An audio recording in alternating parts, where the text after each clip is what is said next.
In the past couple of days, a number of high-profile European leaders have suddenly started talking about the EU's Article 42.7, a previously low-profile provision that obligates member states to, quote, assist one another in the event of armed aggression on another's territory.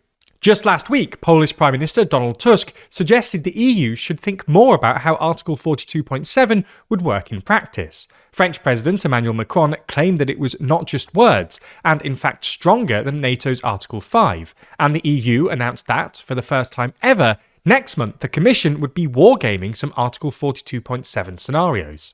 So, in this video, we're going to explain what Article 42.7 actually is, why everyone's talking about it, and whether it presents a viable alternative to NATO's increasingly shaky Article 5.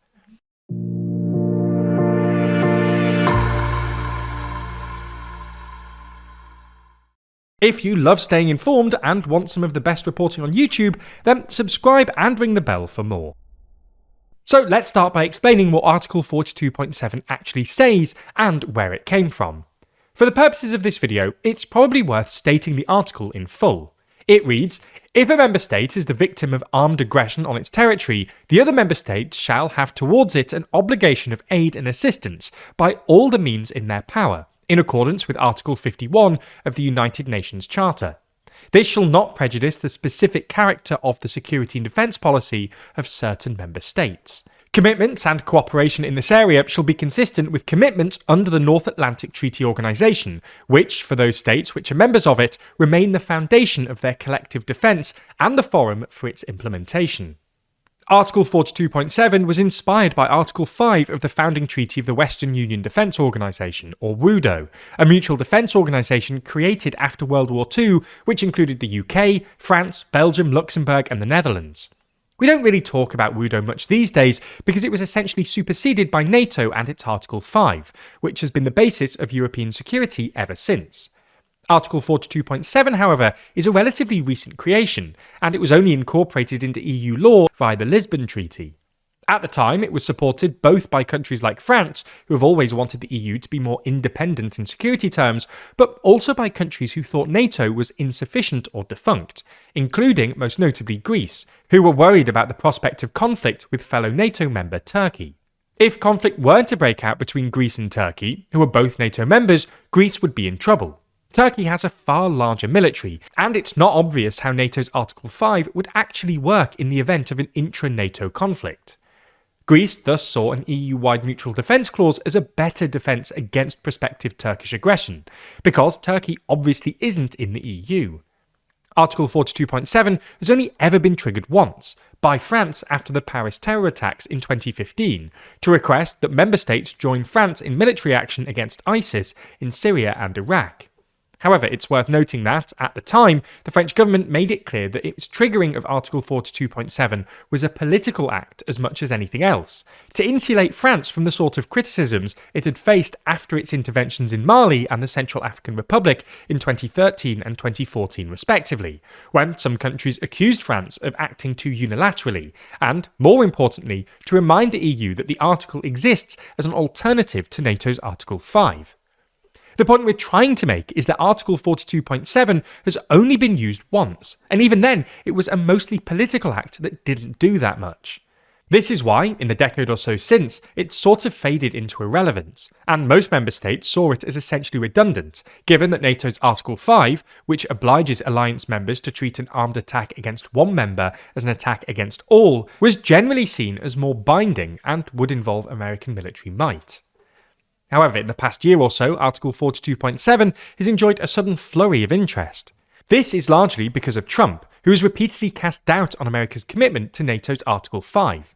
Last year, for instance, on his way to the annual NATO summit, Trump, when asked whether the US remained committed to Article 5, told reporters on Air Force One, quote, "Depends on your definition. There are numerous definitions of Article 5. You know that, right? But I'm committed to being their friends." More recently, Trump has complained on numerous occasions that European NATO members aren't doing enough to help the US in Iran, despite the fact that NATO members have no obligation to help another member when they start a war, and threatened to withdraw from NATO entirely. Furthermore, Trump's overtures towards Greenland, raising the prospect of intra-NATO conflict, have also drawn attention to Article 42.7, And in January, the EU's Defence Commissioner, Andreas Kubilius, suggested Article 42.7 could be used to trigger an EU-wide military response if Trump actually tried to invade. Finally, it's worth noting that Cyprus, which is a member of the EU but not NATO, has also apparently been pushing for a more muscular interpretation of Article 42.7 in the wake of last month's Iranian drone strikes on its territory. In this context, last week the EU announced that the European Commission will, quote, prepare a blueprint on how the EU would respond if the mutual assistance clause were to actually be triggered.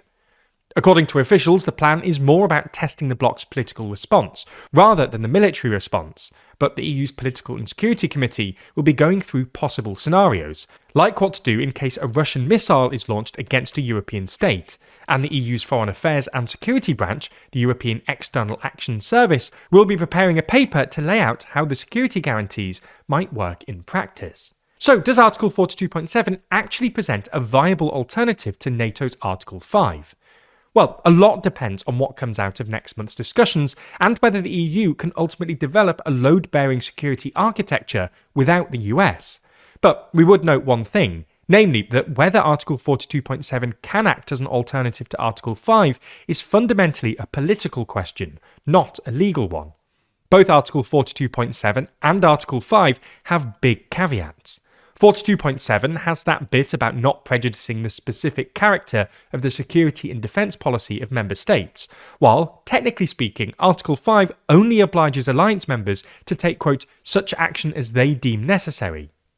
But the strength and success of Article 5 has always been based on the fact that, until recently, everyone believed Article 5 would trigger a massive NATO-wide response. If the EU collectively decides that Article 42.7 should fulfill a similar function, it might present a viable alternative. If not, it won't. So you're probably wondering what's next for this story, and how it's going to develop over the coming days and weeks. But it might be overwhelming trying to sift through the thousands of news articles trying to find one that you can trust not to feed you a false narrative. Luckily, we have a simple solution for you, and that solution is Ground News. You've probably heard us talk about Ground News before, the app and website that shows how the same story is covered across the political spectrum. But now more than ever, we need Ground News to truly understand what's really going on in the world around us. It's difficult finding trustworthy news sources, so Ground News will do the hard work for you, compiling thousands of articles and putting them in one easy-to-access place. Each article comes with a breakdown into bias distribution, factuality, and ownership of each individual source. For instance, if we take this story on the EU trying to better define Article 42.7, we can easily see that 18 sources are currently reporting on it, with most of the coverage coming from the right. Looking at the headlines, we can dive deeper to understand the differences in reporting on each side, with the left focusing more on Europe's NATO-related doubts, and the right framing Article 42.7 as a complement rather than a competitor to Article 5. Our absolute favourite feature, though, is their blind spot feed. Here you can see all the stories you might not have seen on your usual feed, so even if you don't agree with the reporting, it's good to step out of your bubble. And it's not just us that feels this way. The Nobel Peace Centre also proudly endorses Ground News, calling it an excellent way to stay informed, avoid echo chambers, and expand your worldview. So, if you want to start questioning the narrative, you can join Ground News today. And using our link, you'll get 40% off their unlimited access Vantage plan. All you have to do is subscribe through the link in the description. Go to ground.news/TLDR or scan the QR code on screen, and you'll be supporting an independent news platform working to make the media landscape more transparent.